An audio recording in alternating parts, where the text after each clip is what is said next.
roi. Et tu es une reine. Je dis tu es un roi. Tu n'es pas un prince. Parce qu'un prince attend que son papa meure. Mais toi, ton papa ne mourra pas. Il est roi pour toujours. Et il est le roi des rois. Apocalypse chapitre 1, verset 6. Rapidement, Apocalypse chapitre 1, verset 6.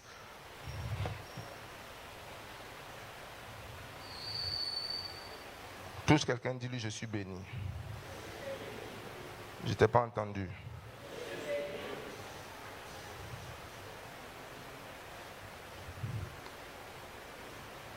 Apocalypse, chapitre 1, verset 6.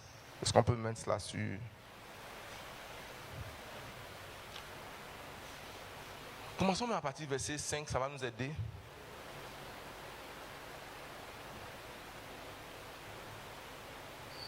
La part de témoin fidèle, le premier-né des morts et le prince des rois de la terre, celui, le mot prince veut dire premier. Dis avec moi premier.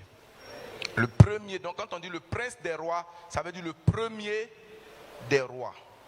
Donc, à celui qui nous aime, qui nous a délivrés de nos péchés. Par quel moyen? Pas par la repentance, mais par quel moyen? La repentance est importante, comprends bien. Mais il nous a délivrés de nos péchés par quel moyen? Par son sang, verset 6. Écoute attentivement. Et qui a fait de nous.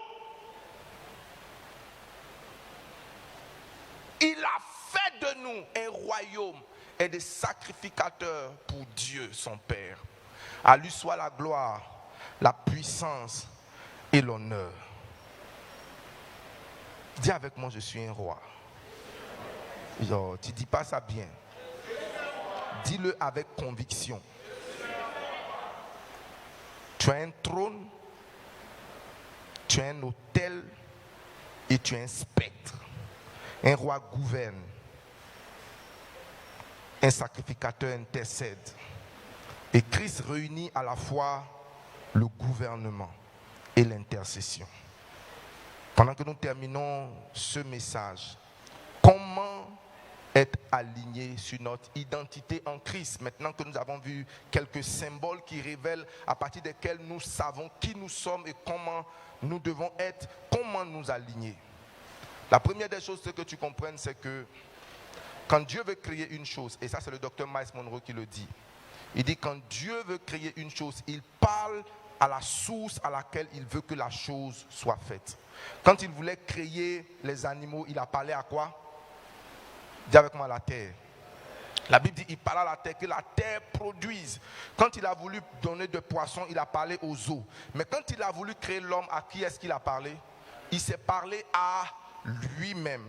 Donc, première chose, quand Dieu veut créer une chose, il parle à la source.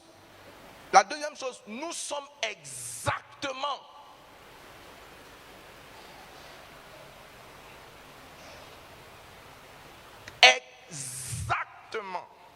comme la chose à partir de laquelle nous avons été faits. Cela veut dire que si je prends de l'or et que j'en fais un bijou, c'est la forme qui change, la nature ne change pas.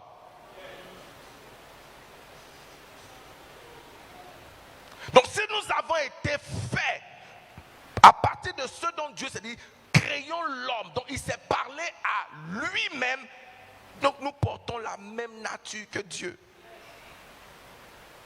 Quatrième chose sur cette vérité, c'est que chaque création, pour sa survie, doit vivre dans l'environnement à partir duquel elle a été créée. Le poisson, s'il veut continuer de vivre, doit vivre dans l'environnement dans lequel il a été créé. S'il sort de son environnement, qu'est-ce qui se passe? Il meurt. Les plantes également doivent vivre en restant attachées à leur source qui est la terre. Si vous les détachez, très bientôt, ils vont comment? Ils vont mourir. Quelqu'un va dire, mais les animaux ne sont pas attachés à la terre, mais ils vivent à partir de la terre. Et que c'est quoi la terre? Tout ce que vous voyez, les plantes, comment on appelle ça? La banane, le sakasaka, l'arachide, tout ça émane de la terre. Donc les animaux doivent vivre de la terre pour rester vivants. Si nous avons été créés en Dieu et par Dieu, quel est notre environnement naturel? La présence de Dieu. C'est pourquoi quand tu te déconnectes de la présence de Dieu, tu arrêtes d'être toi-même. Tu es pareil à un poisson qu'on sort de son environnement. Ce que tu es en train de faire, tu es en train de survivre, tu n'es pas en train de vivre. Lorsque tu rentres dans la présence de Dieu qui est différente de la religiosité, tu deviens toi-même. Le serpent vit dans un environnement où il domine et il excelle parce qu'il est dans son environnement. Si tu veux le détruire, enlève-le de son environnement. Si tu veux frapper quelqu'un, ne le frappe pas chez lui, enlève-le chez lui. Emmène-le. Tout ce que tu dois faire là, il faut le blaguer, puis tu l'emmènes hors de son environnement. Tu le coupes de ses bases, tu vas le frapper. C'est ce que le diable veut faire. Il sait que aussi longtemps que tu es en Dieu, tu es imbattable. Donc il va te déconnecter de Dieu, il va te déconnecter de ta famille, il va te déconnecter de ton environnement pour te molester. Bien-aimé, tu excelles dans la présence de Dieu. La présence de Dieu ne fait pas de toi une personne religieuse. La présence de Dieu booste tes capacités mentales. Aïe. Donc, vivre dans l'environnement. Deuxièmement, se nourrir de l'environnement. Matthieu 4, verset 4. L'homme ne se nourrira pas de pain seulement, mais de toute parole qui fait comment? Je t'ai pas entendu.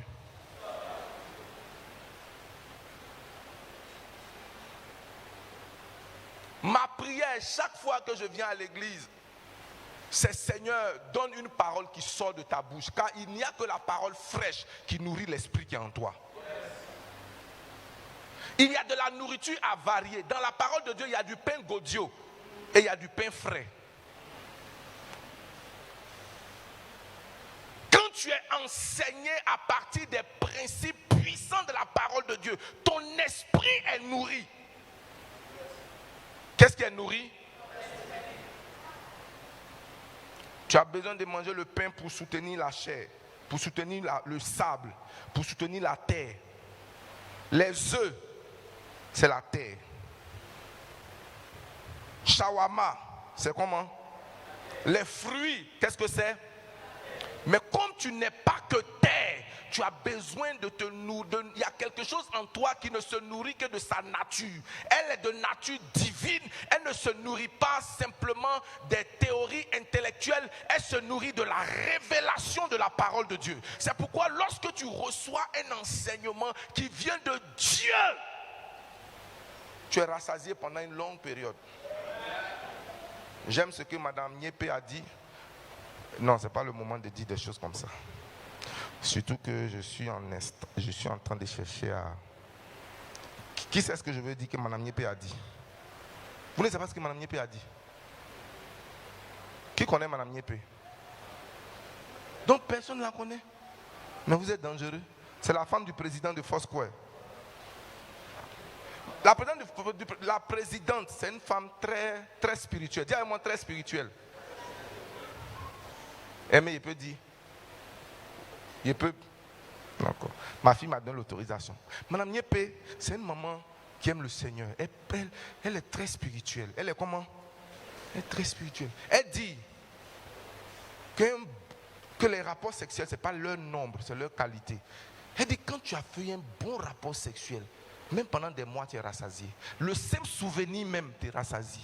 Tu peux avoir des frissons quand tu te souviens. Elle a dit vrai. C'est les femmes, hein. Dites-nous, moi je ne sais pas.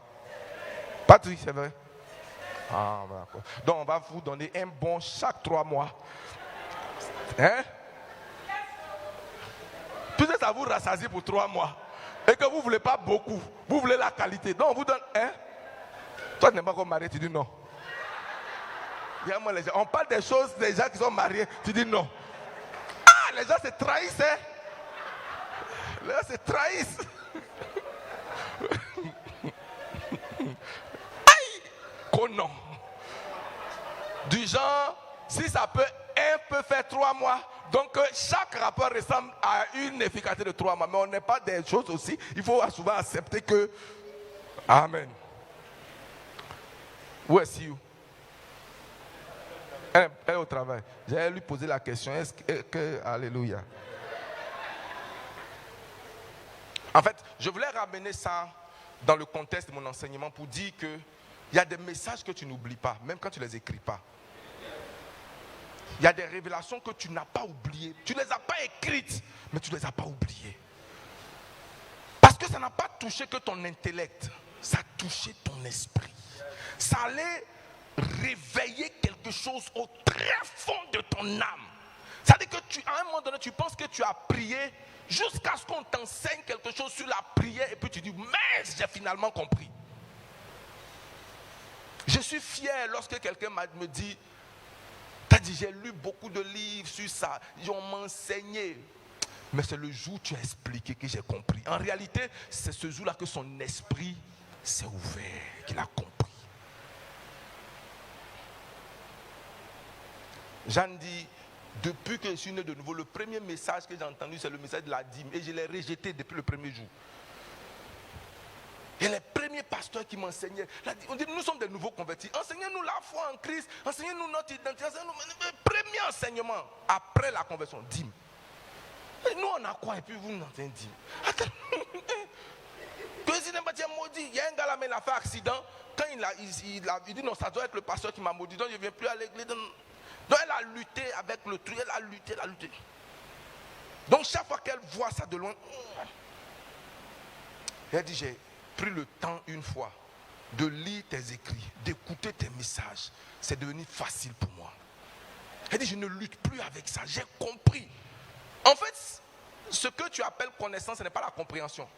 La connaissance est différente de la compréhension. La connaissance, ce sont les informations. La compréhension, c'est l'illumination. Tu peux avoir beaucoup d'informations sans avoir la compréhension. C'est pourquoi comment il s'appelle, l'eunuque, Philippe lui demande, comprends-tu ce que tu... Je prie que tu sois illuminé au nom de Jésus. Oh, je n'ai pas entendu ton amen. J'ai dit, je prie que tu sois illuminé au nom de Jésus. Si tu veux que Dieu te parle, ouvre ta Bible. Quand tu ouvres ta Bible, ton esprit est nourri. Parce que derrière les histoires, il y a la nourriture pour ton esprit. Ton esprit ne mange pas placali, il ne mange pas foutou, il ne mange pas escargot. Ton esprit est bien aimé. Quand je regarde ta taille, quand je regarde ta forme est grosse, mais est-ce que ton esprit est en forme? Ton esprit est chétif, il est malheureux. Il a le quoi choco? Il a le quoi? Ben, tu manges mal. Ton esprit n'est pas nourri.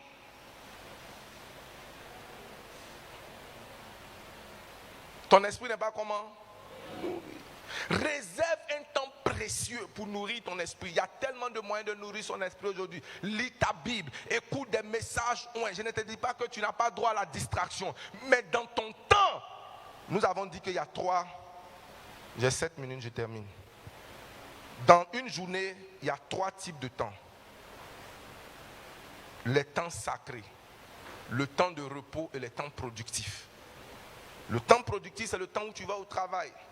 Le temps de distraction, c'est le temps où tu te récrées. Les temps sacrés, c'est le temps où tu construis ta spiritualité. Tu ne peux pas avoir une journée et puis c'est une journée de 24 heures de distraction. Ce n'est pas possible. Tu dois réserver un temps sacré. Et le temps sacré, tu dois y consacrer au minimum 1 heure. Au minimum combien de temps? 1 heure. 1 heure où tu parles à Dieu, 1 heure où tu bâtis ton esprit, 1 heure où tu connectes ton esprit à quelque chose de supérieur, à quelque chose de vivant. Les sous-capara, parce que très souvent, ton esprit a besoin d'une nourriture fraîche. Et c'est cette nourriture fraîche qui révèle ton identité. Aussi, ton pasteur que je suis pasteur, j'écoute et je lis d'autres personnes pour tirer ma nourriture spirituelle. Pour faire comment? Quelqu'un me dit, mais comment se fait-il que tu es pasteur, puis tu es là, tes fils spirituels prêchent devant toi? Qu'est-ce qu'ils vont prêcher devant toi? Il dit, je ne suis pas Dieu à 100%. Ils peuvent dire des choses. Et le prophète Tano, il a des choses qu'il enseigne. J'ai lu beaucoup de ses livres. Et je suis béni. Je suis comment?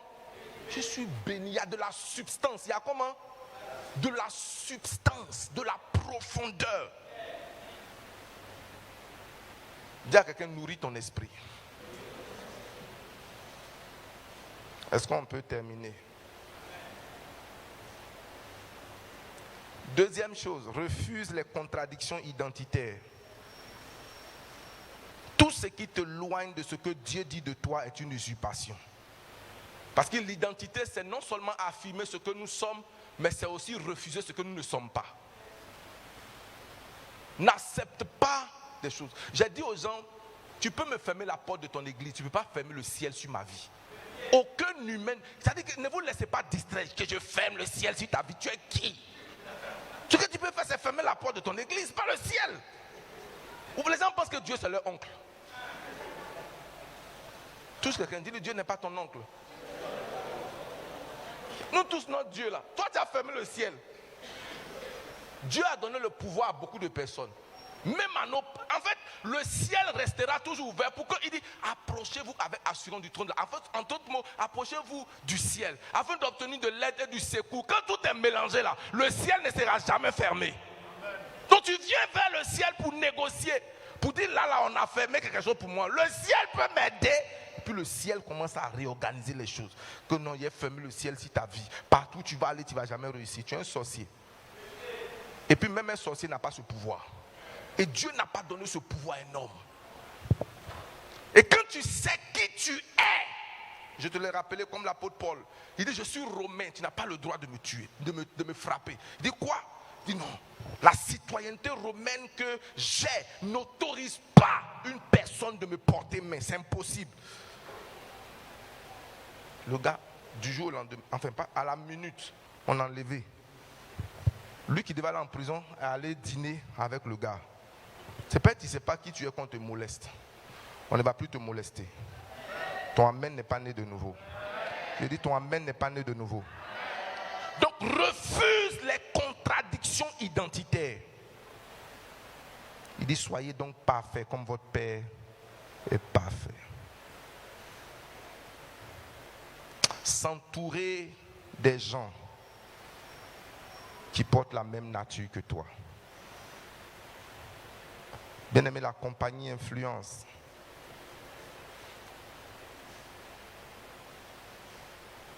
La Bible, celui qui marche avec les sages devient sage. Et celui qui marche avec les insensés devient comment?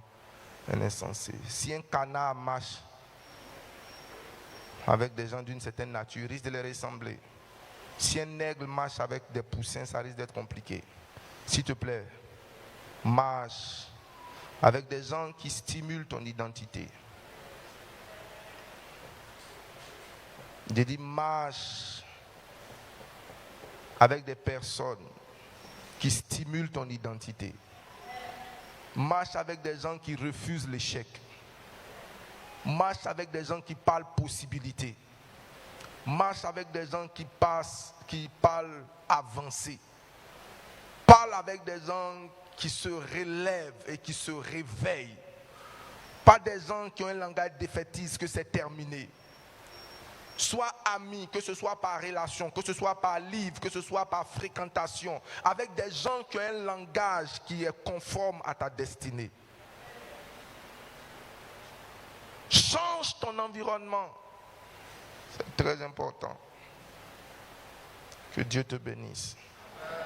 Ton amen n'est pas né de nouveau. Je dis ton amen n'est pas né de nouveau. Alléluia. Et en toute occasion, choisis ton identité, pas selon la pression. J'avais dit, choisis ton comportement, pas en fonction des pressions, mais en fonction de tes choix. Sois un être proactif et non pas réactif. Tout le monde sait que s'il y a une chose à laquelle je ne cède jamais, c'est la manipulation. Je suis un être qu'on ne manipule pas. Peu importe qui tu es. Tu ne peux que négocier avec moi. Tu ne peux pas me manipuler. Je suis immanipulable. En fait, quand tu me manipules, tu me braques. À partir du moment où je sens que... Et vous savez que j'ai cette nature... Tu ne peux pas. Parce que tout le monde, tu sais ça un peu. Ne me manipule pas. Si tu ne fais pas ça, il fait ça. Mais le jour où j'ai enlevé l'alliance là, c'est le jour où on m'a manipulé. Non, s'il enlève, on pense que c'est le jour là, on ne me manipule pas. On ne me manipule pas, c'est pas possible. C'est impossible. Les Israéliens, il ne négocie pas avec l'ennemi. Si vous prenez un Israélite, ils prennent 100 Arabes. Donc on ne négocie pas avec l'adversaire, on le mate. On fait comment? Dis à quelqu'un, je ne cède pas à la manipulation. Parce que si tu cèdes une fois, on va te manipuler deuxième fois. On va dire non, j'étais nude. Si tu ne fais pas ça, on va publier. Il faut dire publie. J'ai dit, fais comment?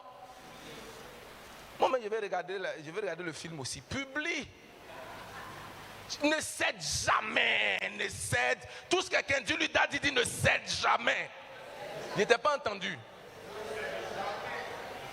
Ne cède jamais. Alléluia. Souvent des gens viennent te dire, ah, j'ai vu quelqu'un qui dit là, un film de toi dans un hôtel à Korogo. Tu n'es jamais allé à Korogo. Et tu trembles. Dis-lui, moi, mais je vais voir le film là. Non, ça sera gâté. Gâtons en même temps. Au pays des gâtés.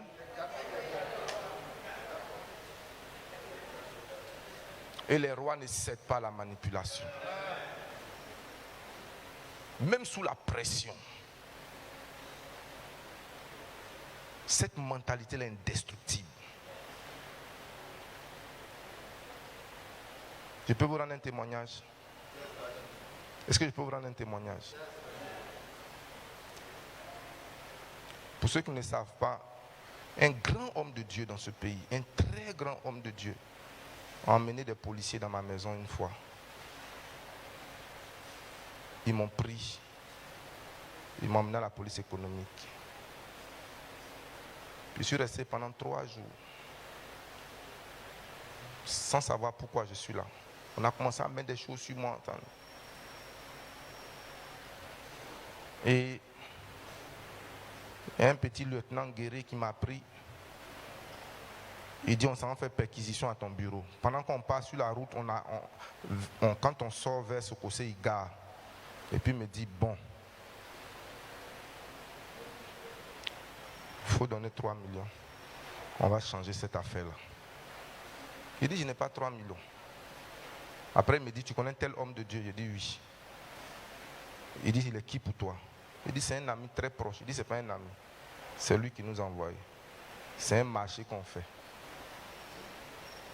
Mais en regardant les choses, j'ai vu que... Mais je savais que ce qu'il disait là, c'est pas parce qu'il est mon ami. Hein. C'est le film même qui est con. Tu vois un peu. C'est le film même. J'ai dit, il n'y a pas d'argent. Il dit, hey, si on arrive là, on te déféré. Il dit, déférez-moi. Tu comprends pas, hein? Si on t'a déféré pour qu'on te fasse sortir, pour venir faire procès, il y a des gens qui sont là-bas, là. Ils sont là-bas il y a 15 ans, il y a 20 ans. On ne se souvient plus d'eux.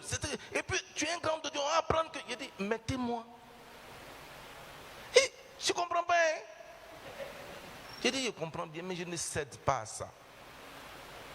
Je pleurais au début parce que je ne savais pas. Mais quand j'ai su, j'ai essuyé mes larmes. J'arrive, on me remet dans ma cellule. Après, on me fait sortir. Je dis, mais il y a quoi? On me dit, prends tes téléphones. Quand je prends mes téléphones, la première personne qui m'appelle, c'est cet homme de Dieu là. Je dis, il y a quoi? Il dit, le Seigneur me révèle que tu es dans une situation compliquée. Donc je viens dire, vous connaissez ce que Johnny Pacheco dit là? Est-ce qu'il lui a dit?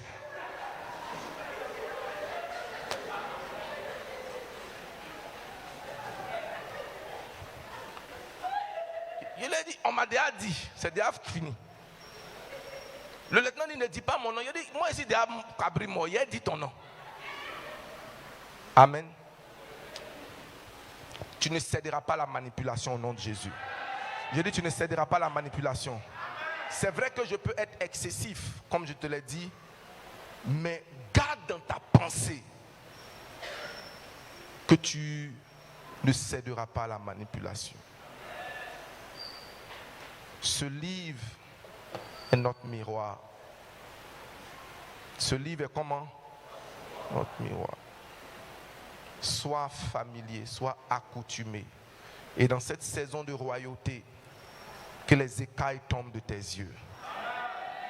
Que le voile soit ôté sur toi. Et que tu retrouves ton identité royale. Et que tu saches qui tu es. Que Dieu bénisse l'écoute de sa parole. Merci.